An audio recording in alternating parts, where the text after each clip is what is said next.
नमस्कार दोस्तों, मैं सुशील कुमार आपका एक बार पुनः स्वागत करता हूँ।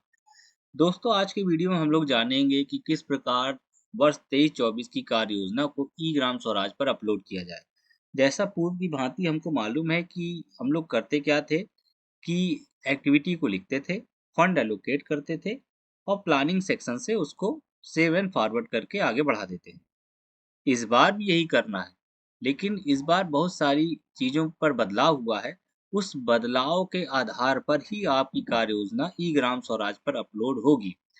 तो वो बदलाव क्या है, सबसे पहले उनको जानना ज़रूरी है। तो इस बार जो वर्ष 23-24 की कार्य योजना है, वो थीम आधारित है। शासन द्वारा 9 थीमों पर सारे कार्यों को विभाजित किया गया है। तो आपका थीम आधारित कार्य है।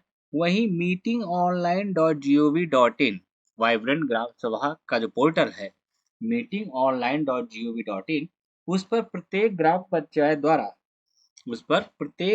पंचायत द्वारा अपना रिजोल्यूशन पास करते हुए थीम को चुना गया है। अब थीम को चुना गया है।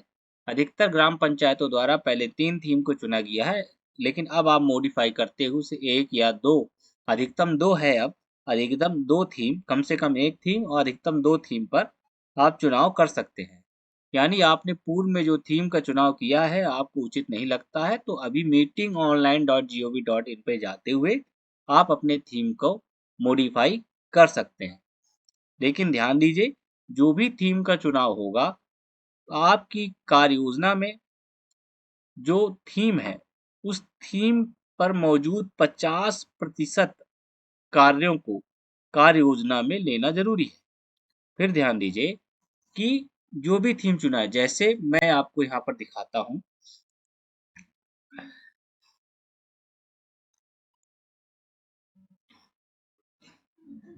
तो यहाँ पर देख रहे हैं कि चूज डिजायर्ड थीम। तो ये ग्राम पंचायत मैंने ओपन कर रखी है। ग्राम पंचायत की जो एडीएम लॉगिन होती है, एडमिन लॉगिन होता है, उसी पर ही कार्य योजना आपकी अपलोड होती है। तो जो लोग पहली बार कार्य योजना अपलोड करना चाह रहे हैं, वो जान लें कि ग्राम पंचायत की जो एडमिन लॉगिन है, उससे कार्य योजना अपलोड होती है। तो जैसे ही आप पहले एक्टिविटी पूल पे जाएंगे, ऐड करेंगे, तो वहाँ पर स्टार्ट जो पहला ही ऑप्शन है और स्टार्ट की चूज डिजायर्ड थीम, तो उस पे देख रहे हैं कि पहले 3 थीम का चुनाव है। अगर मॉडिफाई करते हैं तो अब अधिकतम 2 थीम का ही चुनाव किया जा सकता है। तो जैसे ही आप ओपन करेंगे, तो हाइलाइटेड थीम आएगी, यानी ग्राम पंचायत द्वारा जो meeting online dot G O V dot in में थीम का चुनाव किया गया है, वो यहाँ पर हाईलाइटेड दिखाई देंगी। अब हाईलाइटेड दिखाई देने का मतलब ये है कि इन जो थीम है, इन पर मौजूद जितने भी कार्य हैं, उनका 50-50% कार्य योजना में लेना अनिवार्य है, अन्यथा आपकी कार्य योजना आगे नहीं बढ़ेगी। अर्थात आप 23-24 की कार्य योजना को ई ग्राम स्वराज पर अपलोड नहीं कर पाएंगे। आप सोचे कि इन थीम को हम बाईपास कर दें, तो ऐसा संभव नहीं है। उदाहरण के तौर पर मान लीजिए मैंने एक थीम चूज की, फिर सेलेक्ट एन एक्टिविटी। तो अब इसके अंदर ये देख पा रहे होंगे, ये एक्टिविटियां हैं, इनको आप काउंट कर लीजिए। ढेर सारी एक्टिविटी हैं, कहीं 40 है, कहीं 50 है, कहीं 60 है, कहीं 30 है, कहीं 32 है। तो अब ये जो एक्टिविटियां हैं, इनको आप काउंट कर लीजिए कितनी एक्टिविटी है। अब इन एक्टिविटी, मान लीजिए 30 एक्टिविटियां हैं इस थीम के अंदर, तो आपको इनकी 15 एक्टिविटीज को लेना ही पड़ेगा।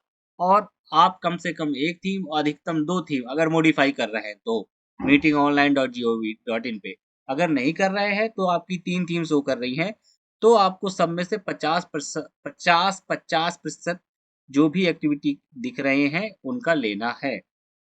यानी कहने का मतलब ये है, यदि तीनों थीम पर मिलाकर, जैसे कि इस ग्राम पंचायत में दिख रहा है, ये तीनों थीम पर मिलाकर अगर हमारे 150 कार हैं, एक्टिविटियां हैं, तो 75 एक्टिविटी हमें इन थीम से लेना अनिवार्य है, अन्यथा कार्य योजना आगे नहीं बढ़ पाई।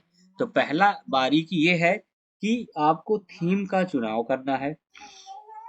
ठीक है, तो थीम अगर आपको ठीक नहीं लग रही, तो आप meeting online dot G O V dot in में जाकर अपने थीम को मॉडिफाई कर सकते हैं। उसके लिए रिजोल्यूशन जो होता है अपलोड करके पुनः आपको डाउनलोड करेंगे, पुनः आप उसको साइन करा के अपलोड कराएंगे। पहला।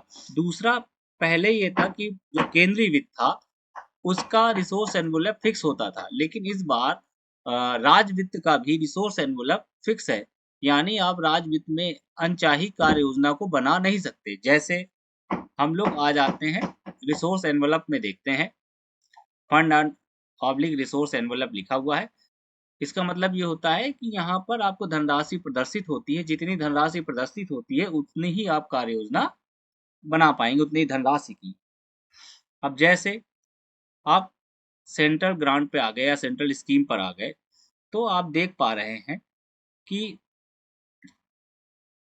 इस जगह टाइट की धनराशि शो कर रहा है और 15वें वित्त की और अनटाइड की धनराशि भी शो कर रहा है। पहले नहीं होता था, अब ये दोनों शो कर रहा है। तो अब आपको आसानी के साथ धनराशि का क्या कहते हैं, जो 50% है जो टाइट का है उसको आसानी के साथ आप कर पाएंगे।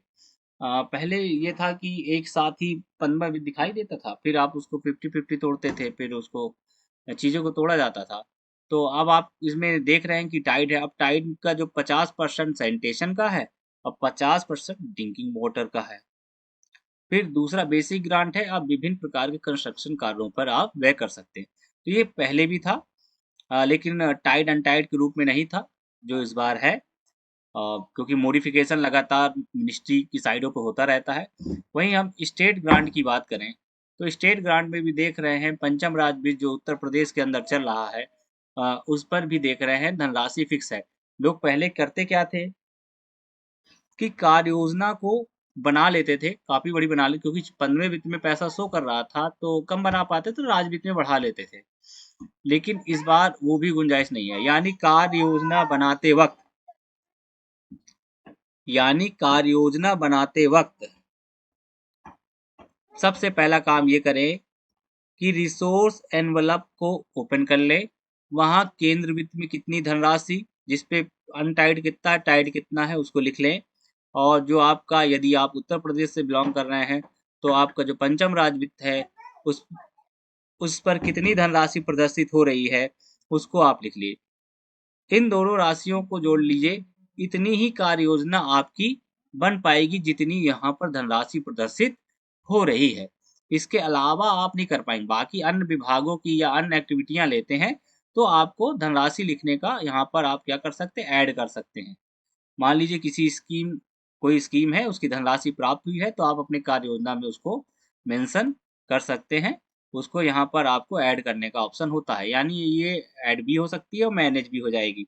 लेकिन जो शासन द्वारा फिक्स है तो ना वहाँ पर आप ऐड कर सकते हैं, ना ही किसी प्रकार का मॉडिफिकेशन कर सकते हैं।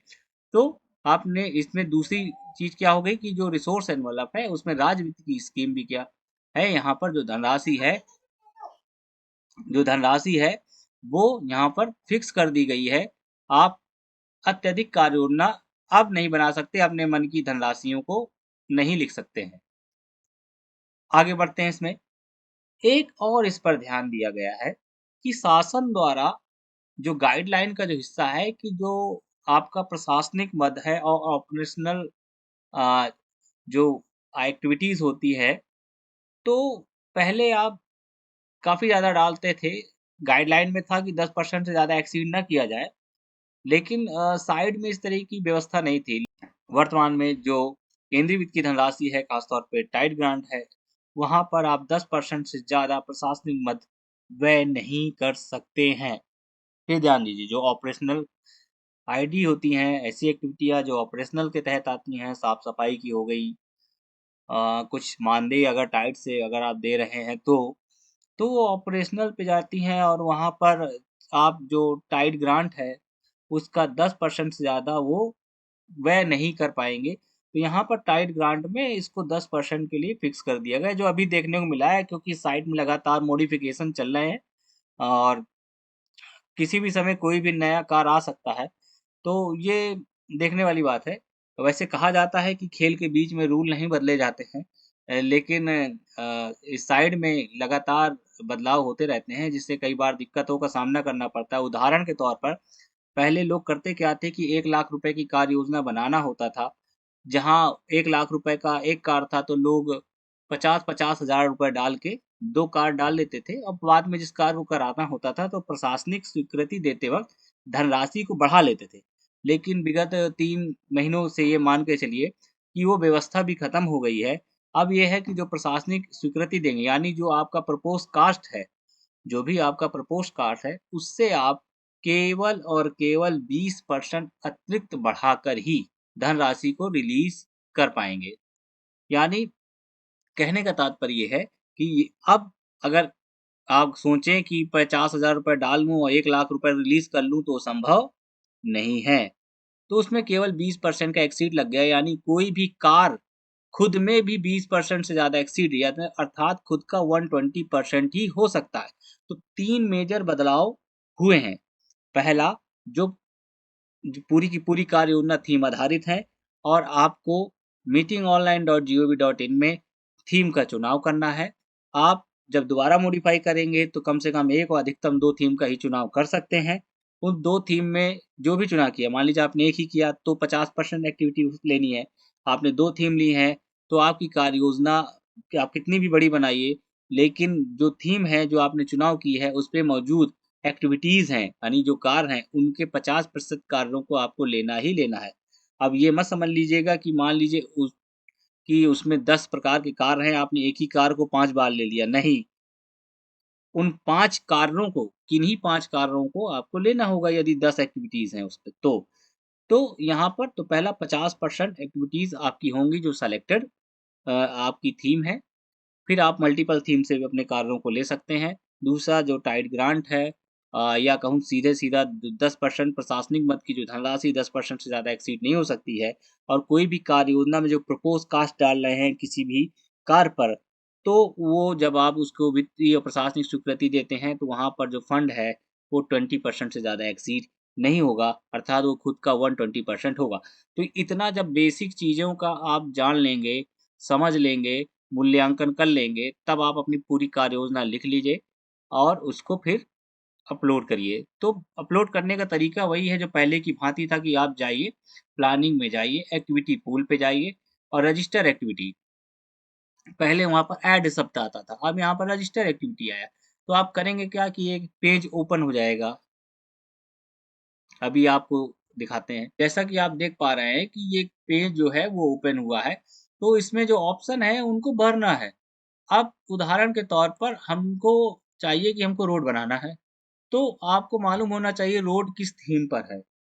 तो अगर आपको मालूम है तो आप थीम का चुनाव कर लीजिए। ध्यान दीजिए जो कंस्ट्रक्शन वाले कार्य हैं ज़्यादातर कंस्ट्रक्शन वाले कार्य हैं वो self sufficient infrastructure in village पर है और जो सैनिटेशन संबंधी कार्य हैं वो क्लीन एंड ग्रीन विलेज पर है और वाटर संबंधित जो कार्य हैं ज़्यादातर वो वाटर जो सफिशिएंट विलेज पर है। वाटर सफिशिएंट विलेज यानी थीम नंबर 4, थीम नंबर 5 और थीम नंबर 6।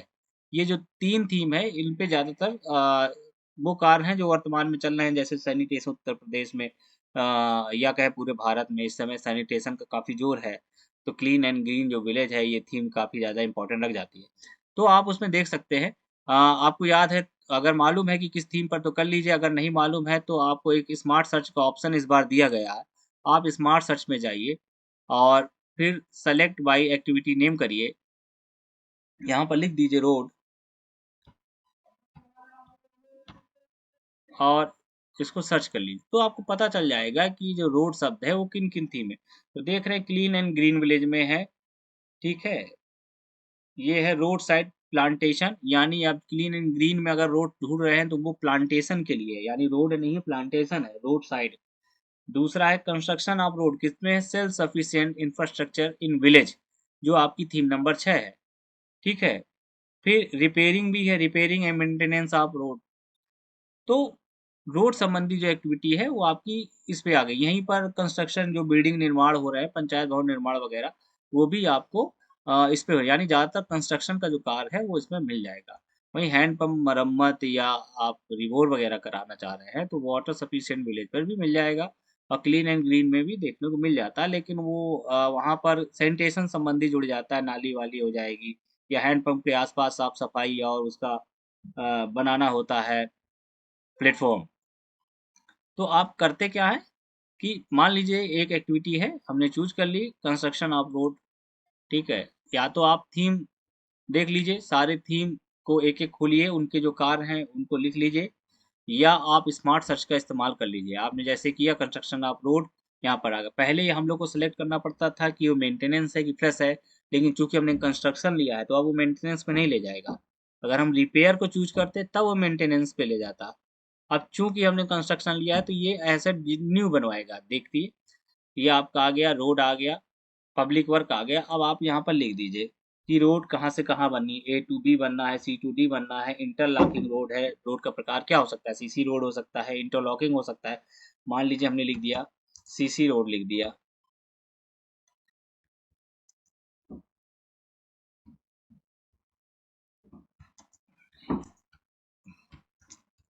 एक एक्टिविटी हमने लिख दी कि एक सीसी रोड है जो ए से बी तक है। तो अब देख रहे हैं फॉर्म में, अब मिशन अंत्योदय वाले डेटा को फिल करता तो किसी भी रेलवे स्टेशन है, पब्लिक ट्रांसपोर्ट है, इनमें से किसी को अगर जो आपका मिशन अंत्योदय का जो गैप है उसको फिल कर रहा हो, क्रिटिकल गैप को, तो यस कर दीजिए। नहीं क्लियर कर रहा है तो उसको नन कर दीजिए। आगे बढ़ जाइए। एक्टिविटी इज, कह रहा है एक्टिविटी किसके लिए है, तो एक्टिविटी सबके लिए है। ठीक है, ये सारी एक्टिविटियां जो एक्टिविटी बनाई जाती हैं ई ग्राम स्वराज से वित्त आयोग की धनराशि से, वो सभी के लिए होती है। फिर कह रहा है सेलेक्ट एक्टिविटी। ठीक है, नेचर है, तो देख लीजिए यहाँ पर क्या आ रहा है, न्यू ऑब्लिक प्रेस आ रहा है। जो मैंने पहले कहा था, यदि हम रिपेयर वाले ऑप्शन को चूज करते तब यहाँ रिपेयर आता या ऑपरेशनल वगैरह आता, लेकिन हमने कंस्ट्रक्शन लिया है तो यहाँ पर जब कंस्ट्रक्शन आ रहा है तो न्यू और फ्रेश आएगा। इंस्टॉलेशन एक शब्द आता है, अगर उसको भी करेंगे तो वहाँ पर न्यू और फ्रेश लेता है। आगे बढ़ जाते हैं। ये सब आपको मालूम है, इतना आप लोग कर लेते हैं, मेन था इसकी बारीकियों के विषय में बताना। फिर वो कह रहा है कि जो टाइम कितना है, मान लीजिए 12 माह, उसको लग रहा है 0 दिन है। एक है, स्टार्टिंग 23 पे हो रहा है, अप्रैल से हो रहा है, और यहाँ पर कितने लोग हैं जो उससे प्रॉफिट पा रहे हैं। फिर एस्टिमेटेड कॉस्ट हमने लिख दिया उसकी। और अब यहाँ पर वो एसेट है, हमने एसेट पे क्लिक किया तो जैसे पहले फॉर्म आता था उस तरीके से फॉर्म आ रहा है। तो रोड है, क्या है, इमूवेबल है। फिर यहाँ पर देख रहे हैं रोड बीच कलवर्ट आ गया। आगे बढ़ते हैं, तो अब चूंकि हम क्या बना रहे हैं, सीसी रोड बना रहे हैं, तो ये रोड सीसी कर दी। फिर मीटर पे आ गया, लेंथ इन मीटर, मान लीजिए हमने लिख दिया 100 मीटर लिख दिया। यूनिट कास्ट पूछ रहा है, तो इसका मतलब है 100 मीटर टोटल, जो हमने 1 लाख रुपए लिया हुआ है तो टोटल कितना आएगा। टोटल जो है एक यूनिट 100, तो एक 100 मीटर लिया तो 1 मीटर जो कॉस्ट है वो कितना आएगा, तो 1000 आएगा। एरिया किस जगह बन रही है, एक पर्टिकुलर एक गांव शो कर रहा है। अगर इसमें रेवेन्यू विलेजेस ज़्यादा होते तो शो करता, अदरवाइज नहीं शो करता। अब इसमें आगे बढ़ जाते हैं, सेव करते हैं। अब करना क्या है कि एक्टिविटी को यदि मैनेज करना है तो सेव करिए, और या अभी मैनेज नहीं करना है तो सेव एंड फॉरवर्ड करें। क्योंकि एक कार्य योजना किसी गांव की एक्टिविटी है ये, और इसको मैं सेव एंड फॉरवर्ड नहीं करना चाहता हूँ। क्योंकि सेव एंड फॉरवर्ड करूँगा तो ये एक्टिविटी उस गांव की कार्य योजना में जुड़ जाएगी, बाद में वो भले एक्सक्लूड करें, इंक्लूड ना करें, लेकिन मैं ऐसा करना नहीं चाहता हूँ। ठीक है, तो आप लोग को बस छोटा सा फॉर्म है उसको भरना है, ये पहले की भांति काफ़ी आसान है। बस आपको कार्य ढूंढना पड़ेगा। तो आप करते क्या, एक छोटा सा फॉर्म है, आप लोग बड़े बड़े फॉर्म भर लेते हैं, छोटा सा फॉर्म है, पढ़ते जाइए भरते जाइए। बस आप ये समझिए कि बनाना क्या चाहते हैं। बनाना चाहते हैं तो आपको उस थीम में ढूंढना पड़ेगा। तो सबसे बढ़िया है कि आप स्मार्ट सर्च का इस्तेमाल करें और थोड़े से कॉमन सेंस का प्रयोग करें। अगर सैनिटेशन संबंधित है, क्लीन एंड ग्रीन में वो एक्टिविटी मिल जाएगी। उस सेंस का इस्तेमाल करते हुए आप एक्टिविटी को लिखिए। डिस्क्रिप्शन में उसका ब्यौरा जरूर पूरा लिखिए, कहाँ से कहाँ तक क्या बन रहा है। जैसे आप मान लीजिए हैंडपम्प रिबोर करा रहे हैं या मरम्मत करा रहे हैं, या मान रिबोर करा रहे हैं, तो इसमें चूंकि रिबोर वाला ऑप्शन तो उस तरीके से मिल नहीं रहा है, केवल रिबोर आएगा। लेकिन आपको जगह लिखना पड़ेगा। रिबोर जो होता है एक पर्टिकुलर प्लेस होता है कि इसके घर के सामने का रिबोर या वहाँ रिबोर, तो वो लिखना पड़ेगा। तो डिस्क्रिप्शन में उसका ब्यौरा ठीक से लिखें। इतना फॉर्म भरने के बाद आपको सेव एंड फॉरवर्ड कर देना है। जब इतना आप सेव एंड फॉरवर्ड कर देंगे, इस प्रकार आप कम से कम 4, 5, 10, 20, 30 जो भी आप एक्टिविटियां ले रहे हैं उनको करेंगे। इतना करने के बाद आप उन एक्टिविटी को फंड एलोकेट करेंगे। आपको चूंकि करना क्या है कि आपने एक्टिविटी को एक्शन प्लान में भेज दिया, यानी एक्टिविटी को एडिट कर लिया। देखिए, कार्य योजना बनाने में दो मुख्य काम है, एक्टिविटी को फीड करना और उस एक्टिविटी में जो भी धनराशि है आपने प्रदर्शित की है प्रपोज का, उसको उतना पैसा एलोकेट करना। और पैसा एलोकेट करने के बाद आप करते क्या है, उस प्लान को अप्रूव्ड कर देते हैं। बस इतना ही होता है और यहीं पर ही सारा खेल है।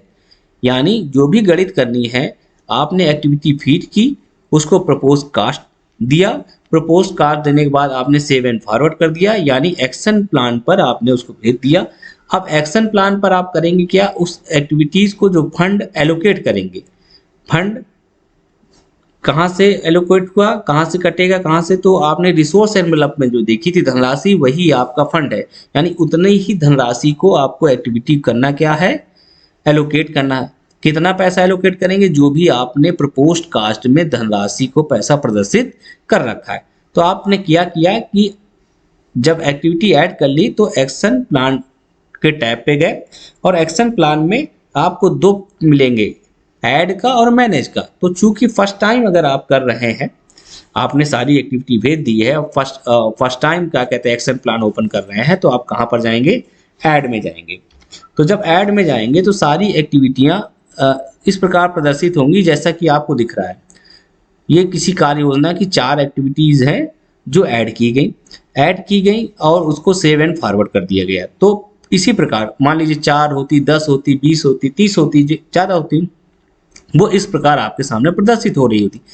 एक तरफ लिखा हुआ है टोटल कॉस्ट, यानी जो आपने प्रपोज कॉस्ट किया हुआ था वो यहाँ पर टोटल कॉस्ट कह रहा है, और एक दिखा है अमाउंट अलॉटेड इन रुपीज, यानी उनको धनराशि जो है कितनी अलॉटेड की। ध्यान दीजिए, एक्टिविटी में जितनी आपने प्रपोज कार्ड डाली है उतना ही अमाउंट अलॉट करेंगे। एक्टिविटी में जितनी भी आपने प्रपोज कार्ड डाली है उतना ही अमाउंट आप क्या करेंगे, अलॉट करेंगे। अब यहाँ पर कहाँ से करेंगे, तो आपको एक हरे रंग का ये बंच दिख रहा है, ये धनराशि का बंच है। ठीक है, ये हरे रंग का एक धनराशि का बंच है। जब यहाँ पर आप क्लिक करेंगे, ध्यान दीजिए, जब भी आप यहाँ पर क्लिक करेंगे तो एक विंडो अपीयर होगी जहाँ पर विभिन्न स्कीमें और उन स्कीमों में जो धनराशि रिसोर्स एनवलप पर थी बजट एलोकेशन में, वो धनराशि प्रदर्शित होगी।